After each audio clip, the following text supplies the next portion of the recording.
All right. Good evening, everybody. It is 6 o'clock, and I will call the 26th regular Common Council meeting to order. Will the clerk state the quote for the evening? Thank you, Mr. Mayor. All good things must come to an end. Thank you. Will the clerk call the roll? Alderperson Bellinger. Here. Alderperson Decker. Here. Alderperson Feldy. Excused. Alderperson Heidemann. Here. Alderperson LaFave. Here. Alderperson Mitchell. Here. Alderperson Perella. Here. Alderperson Peterson. Excused. Alderperson Ramey. Here. Alderperson Rust. Present. There are 8 present. All right, thank you. If folks in attendance could please stand for the Pledge of Allegiance. I pledge allegiance to the flag of the United States of America and to the republic for which it stands, one nation, under God, indivisible, with liberty and justice for all.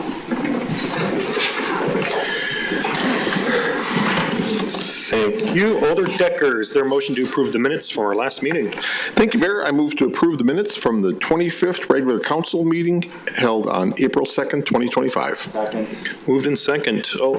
Any discussion? Seeing none. All those in favor of approval of the minutes, state aye. Aye. Any objections? Minutes are approved. Next, Deputy City Attorney. Under appointments. Thank you. Taylor Zeinart to be appointed as the Director of Planning and Development effective April 21st. Thank you. Alder Decker. Thank you, Mayor. I move to confirm. Second. Moved in second. Under discussion. Seeing no discussion, this is a roll call vote.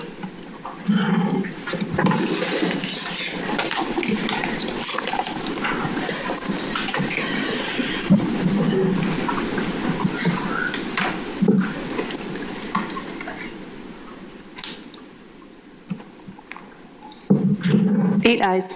All right, that is approved. Taylor, congratulations.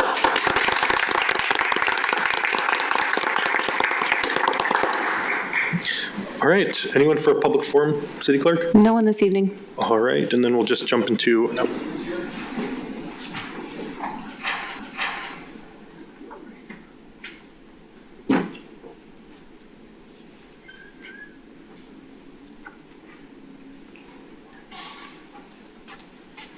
All right, good evening. I'll call up our friends at the Sheboygan Noon Lions up here real quick.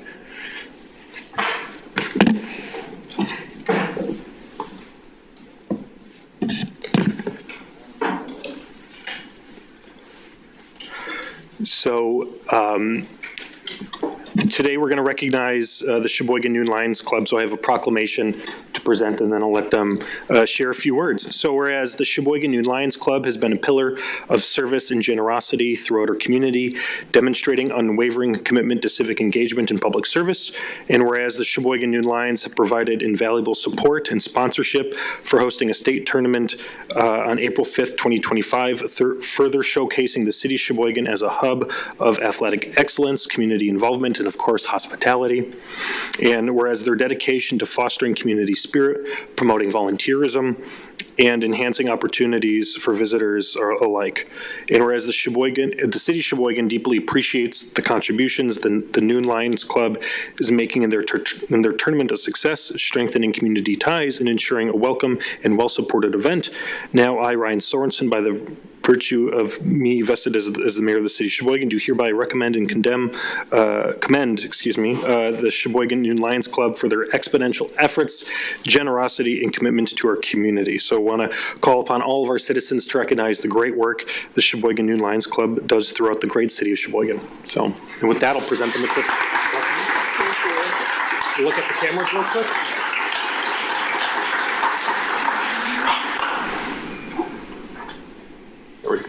Who wants to say, Pam, who wants to say some words? Pam. Pam? No. Go, Pam. Come on. I'd like to thank Mayor Sorensen for this proclamation. I know our community efforts are usually not noticed too much, but we do try to help as many people as we can, and the people sitting here or standing with me now, they have worked for many years very hard. And the bowling tournament, some of the people that worked day and night on it were unable to come tonight, but they deserve all the credit too. So thank you for the recognition. We truly appreciate it. Thank you.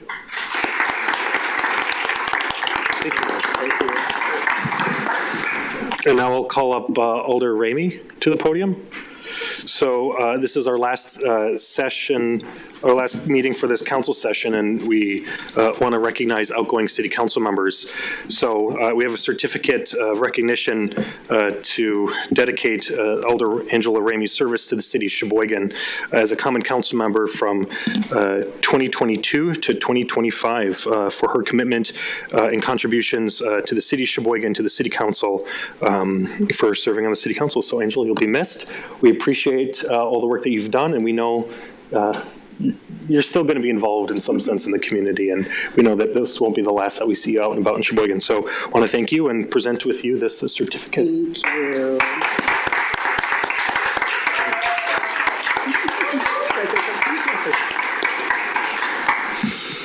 I prepared a long speech. No, I haven't prepared anything. I just want to say it has been a real privilege to serve the city of Sheboygan. It's something that I never thought I was going to do, and I'm so glad I did it. I am leaving with a deeper sense of understanding and empathy for those who serve in government, local, national, and otherwise. We're very committed to what we do. We're very passionate about our community. So it has been such an honor, and I'm really excited for Susie to represent District 5 starting tomorrow. She's going to be amazing. So thank you all. Keep doing what you're doing. And you're right, Mr. Sorensen, or Mayor Sorensen, I will not be going away. I will still be involved, I'm sure. So thank you. I appreciate it. Thanks.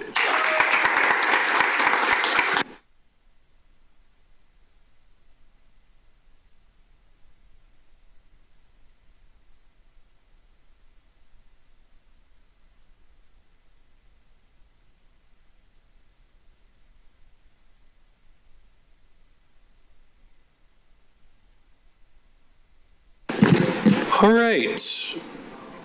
Now we'll jump onto the consent agenda. Items 8 through 19. Alder Decker. Thank you, Mayor. I move to receive and file all ROs, receive all RCs, and adopt all resolutions and ordinances. Second. Moved and seconded. Any discussion on any of the consent agenda items? Alder Bellinger? Yes, I have a question for the police chief regarding item 19 on his report. So specifically, page 151 of the report regarding the MEG unit. It states that 32 people were arrested, 90 drug charges. That seems very low to me. That anecdotal evidence that I see throughout the community that there is a significant drug problem within our community. I just would like to get your opinion of what the drug problem is within the city, and if this is representative or low numbers, or if does the MEG unit, are they fully staffed? Are they up in doing what they need to be doing? Do they need more from the council, more resources? I'm just kind of curious. It seems like, incredibly low versus what's going on, not only within Sheboygan, around communities all around the United States. So I'm just would like your input on that. So if you could, Chief. Sure. So first of all, I would point out that those numbers are just the drug unit numbers. So our MEG unit is a multi-jurisdictional unit that's made up of several of the agencies in the county, and it's supported by all police agencies in the county who make up the oversight board for the MEG unit. So what's on that particular page is not the total drug arrests for the whole police department, but rather just those that were investigated and made by the drug unit. So the drug unit really is intended to focus on the most severe drug offenses and offenders, so the people who are higher level dealers, to try to pursue more significant cases. Generally, those are longer term investigations than simply, for example, finding someone who possesses drugs on a traffic stop or encountering it if we respond to a call inside someone's home or something like that. And so I think that's partly what explains the what seems like low numbers. I don't have a comparison for you to previous years as far as what the drug unit has made in arrests and charges in previous years. And so I guess I can't speak to what the context of those numbers is, but as far as overall drug arrests that the police department has made, I'm sure it's much, much higher than that. As far as your question about what the extent of the drug problem is in Sheboygan, so I think, well, drugs are a problem and drug dealing is a problem. I don't know that it really is different here than any other community. We obviously are sort of in the path of trafficking from other communities, but I think what comes here, generally we see from source cities of Milwaukee and Chicago. And I think that the context or the characteristics of the drug trade have changed over the years. And that when it used to cause problems with activity at particular homes, like what were referred to as like crack houses or things like that, we generally don't see that kind of activity.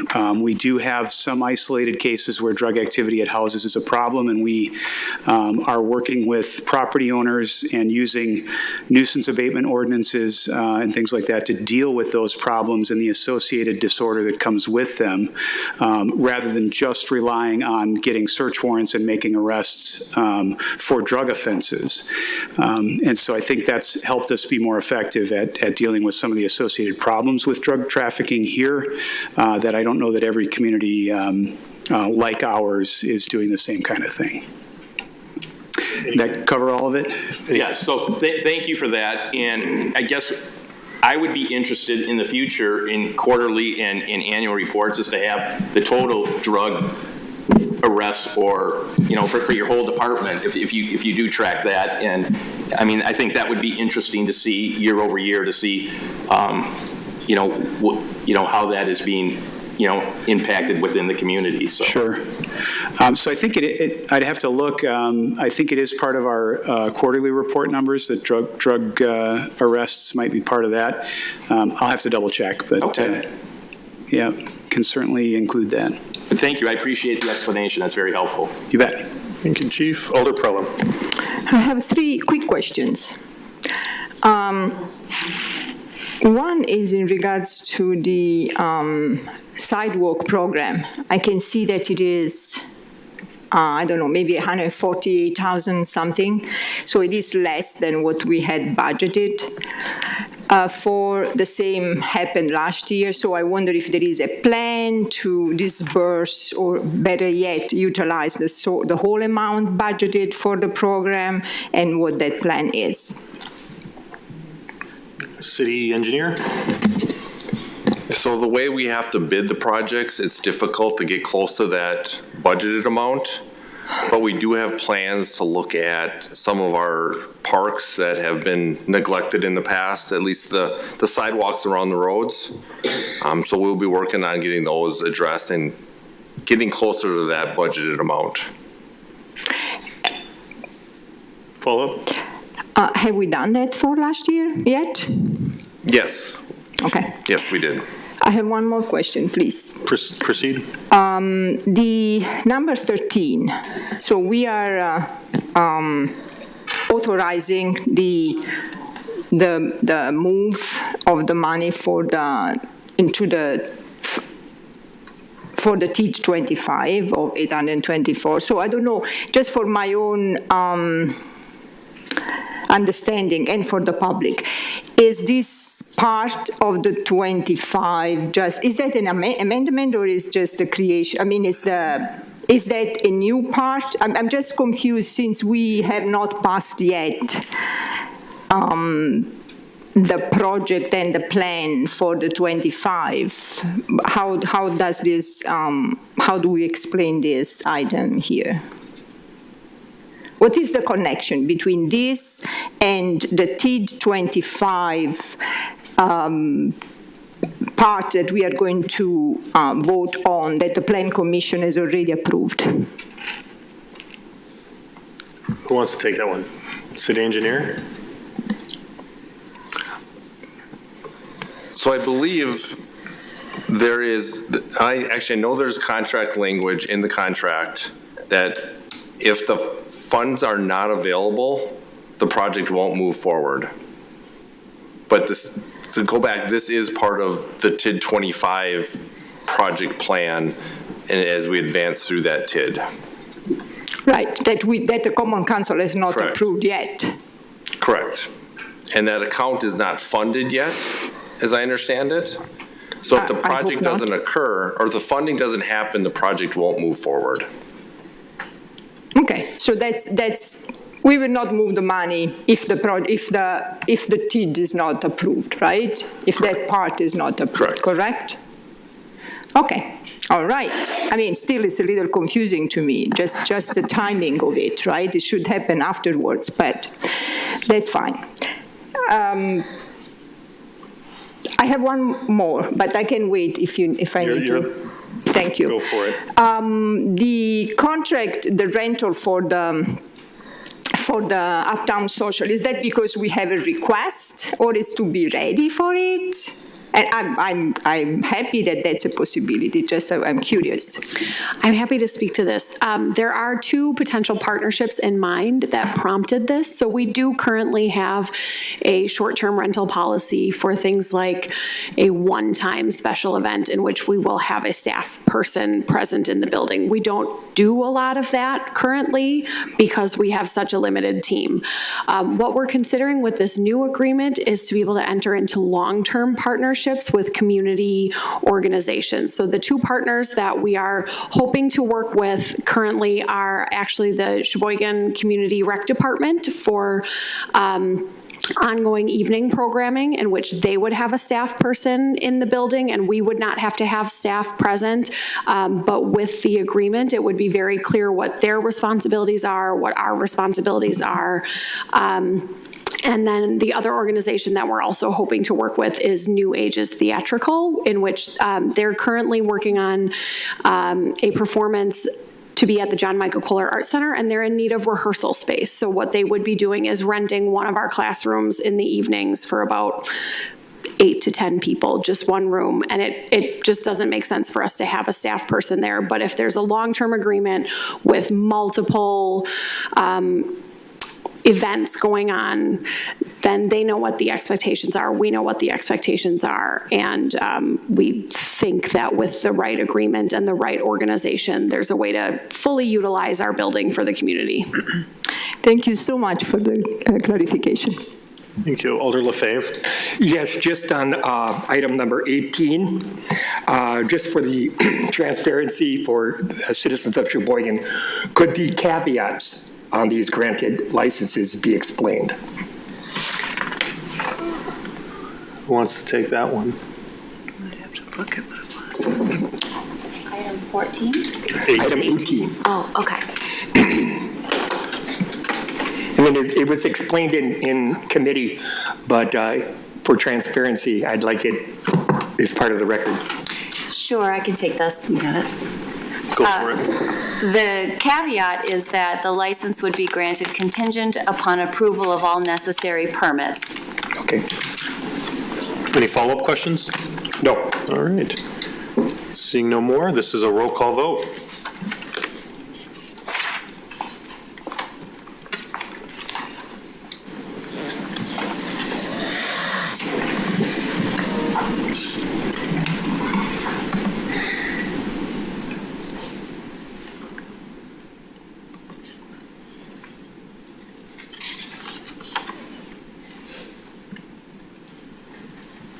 Eight ayes.